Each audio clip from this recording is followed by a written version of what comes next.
La place évaporée du ciel d'Anne-Marie Zucchelli. Il vivait avec un monstre qui érigeait son volume nébuleux dans le contour des pièces et la silhouette des êtres, et se cachait si bien qu'aucun ne l'avait jamais vu. Le monstre jouissait de son pouvoir et se soulageait de son poids en le faisant chuter dans des abysses de frayeur. Des peurs paniques de maisons hantées montaient dans son corps d'homme, et il sentait qu'il serait prêt à tuer pour se défendre. Comme les animaux dans la nature sauvage, par une évolution nécessaire de l'espèce, l'homme avait appris à se camoufler. Devenu peintre, il prit instinctivement les apparences de ces figurations où les êtres décomposés se faisaient transparents. Pour ne pas donner corps à l'appétit du monstre, une tentation d'inexistence le dévorait. L'homme était le petit enfant des contes, apeuré mais fasciné par les images que les mouvements du monstre mettaient en branle. Pour donner le change, il se glissait dedans. Il criait « Gare ! Au galop !» et cela seul importait. Le voilà qui courait avec son chien, le pinceau, salivant, mâchonnant par avance les mots d'homme debout, d'homme dressé et d'homme triomphant. La beauté, maîtresse très subjective, inspectait les arrières. Le peintre fermait le chemin à double tour derrière son passage, dans un mouvement de rupture, tout en coups de couteau et déversement de couleurs. Mais le monstre avait des ruses et démultipliait ses apparences. Chaque jour, le peintre ramenait sur une toile nouvelle l'empreinte sauvegardée des territoires perdus. Par chance, il était sensuel et gourmand.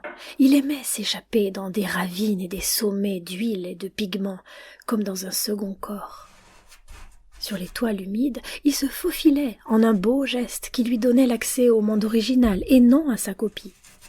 Il trouvait alors que c'était bien absurde de penser à mourir.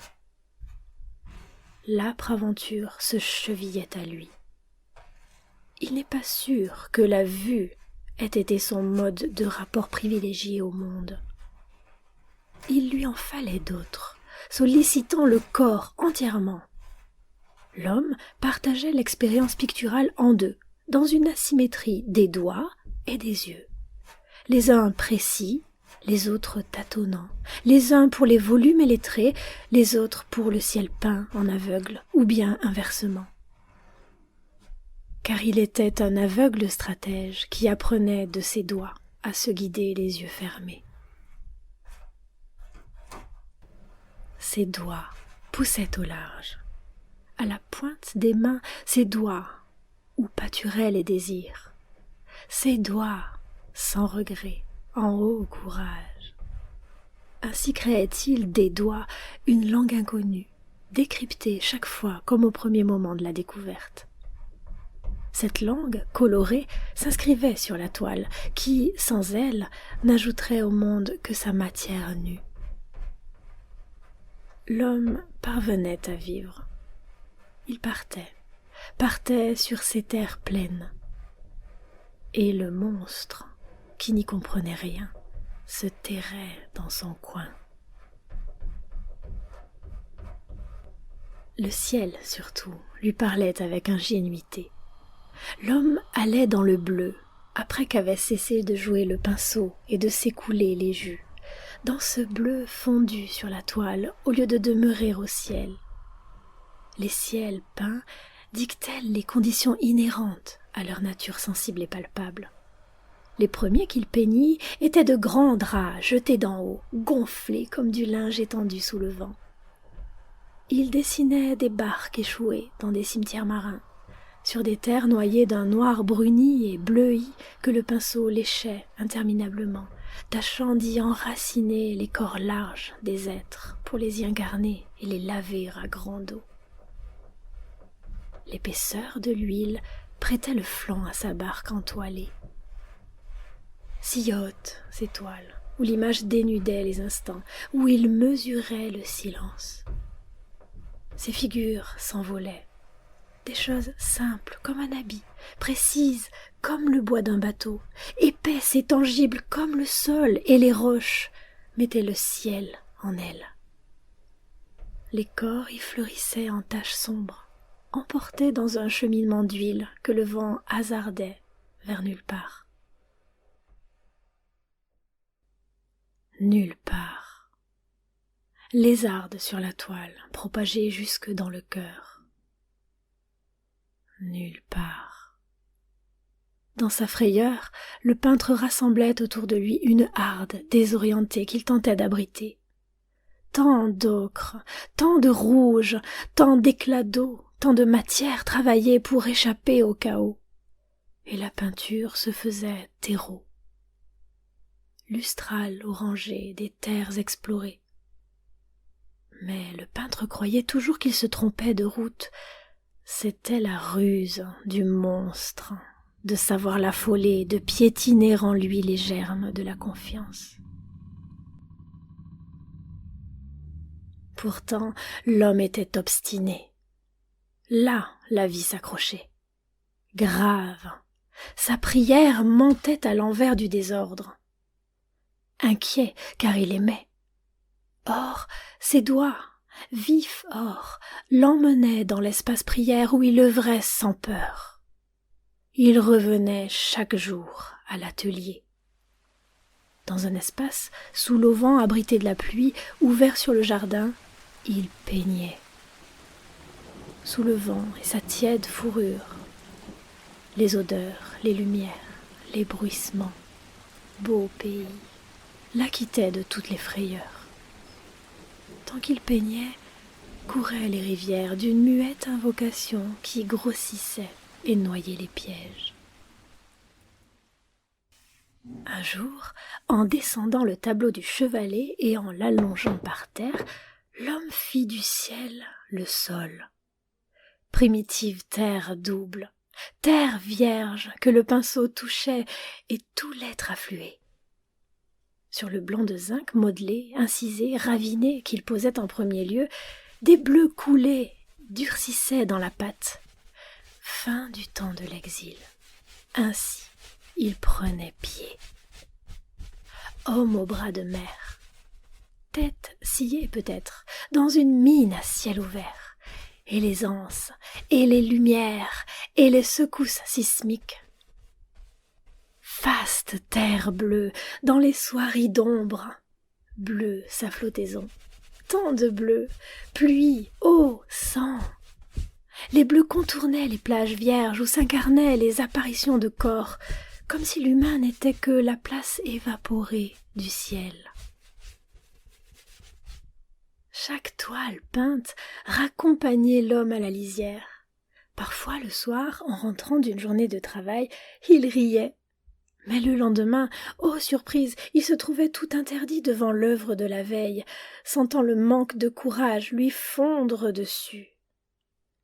C'est alors que le monstre reprenait possession de lui et lui ordonnait l'obéissance. Pour lui faire payer son fervent et sensuel plaisir, il le détachait du présent et le coupait de ses contemporains. Haine, et l'homme se mettait à se plaindre et à ricaner. Haine échappée, haine désordonnée et folle, vorace. La haine empoignait l'homme délicat, l'homme humide, l'homme limpide. Haine, et l'homme s'enflammait. Cependant, les images que le peintre créait étaient les parfaites compagnes de notre humanité. Mais l'homme tremblait devant ce qu'il faisait. Il en avait peur avant qu'elle ne survienne. Il voulait tant croire en son pouvoir de gagner le paradis. Devant ces toiles qui révélaient le néant, il se décevait lui-même. Il s'accusait d'être coupable. et refermer sur lui le piège où se rompaient tous les élans. Il criait au scandale, au génie de l'artiste, à son art sacré. Il implorait son travail de le rendre immortel. Mais le grand soir viendrait bien à son heure et le déshabillerait de toute cette éternité.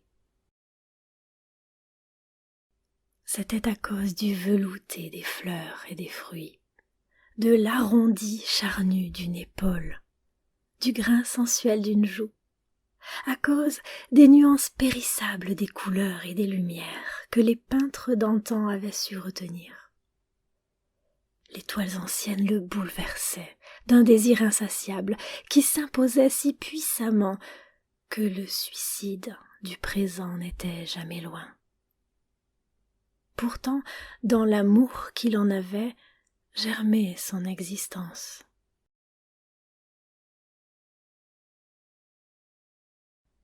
Au large des toiles anciennes, flammes blanches, une aube sûre croissait. Il tenait à certaines œuvres comme à un pays double. Accrochée, en reproduction, dans les divers ateliers qu'il eut au cours de sa vie, elle mettait toutes choses à portée de ses mains. Un courant d'air, une punaise tombée, et les coins des images raidis de poussière et d'humidité se soulevaient. Ses œuvres demeuraient, comme cela, à demi détachées, effacées par le temps. Elles paraissaient n'avoir jamais appartenu qu'à lui.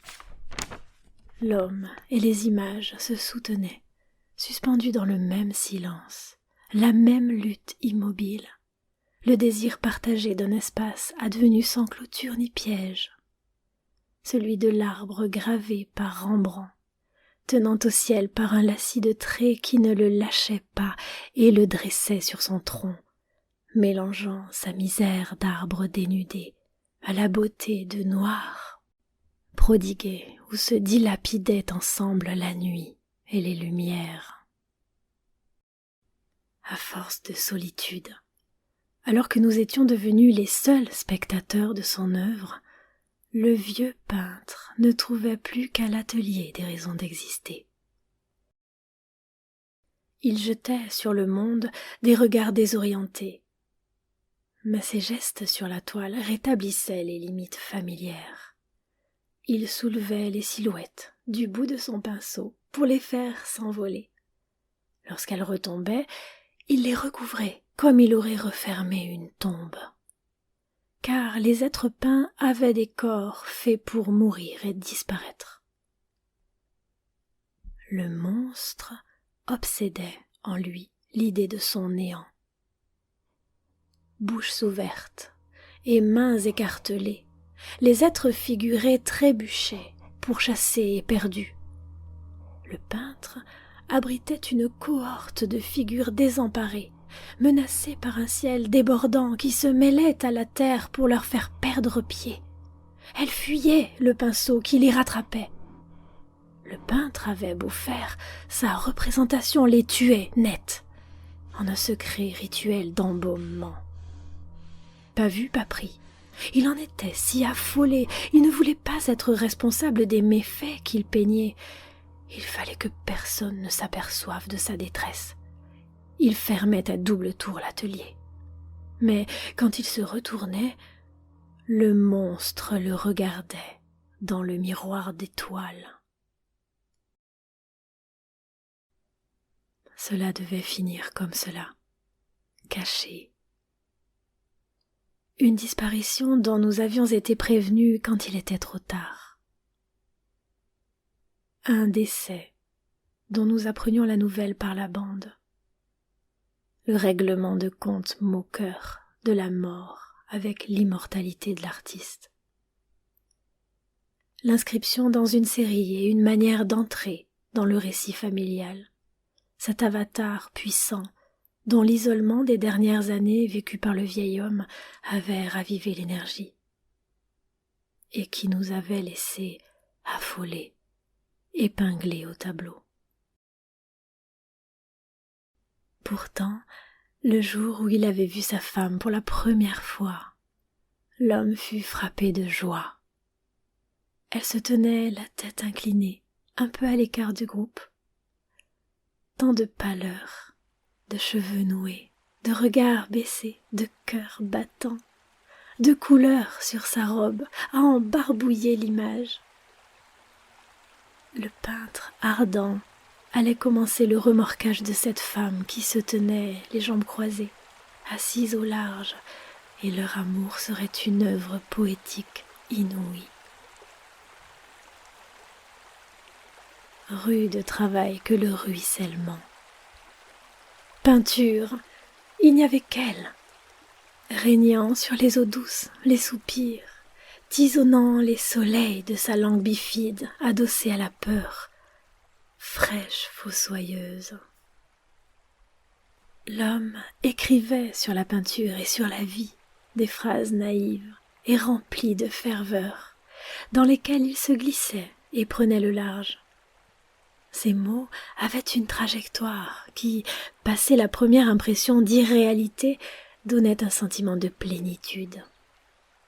C'était chaque fois le même écart hors des marges, la même félicité d'y croire, la redécouverte d'itinéraires vierges à travers des buissons où se levait un monde étranger, qui était pourtant le sien, mais dont, entre chaque toile, il oubliait même la trace. Mais l'espérance reine le retenait sur ses marches. Et la peinture, merveille, faisait flèche à nouveau entre ses mains.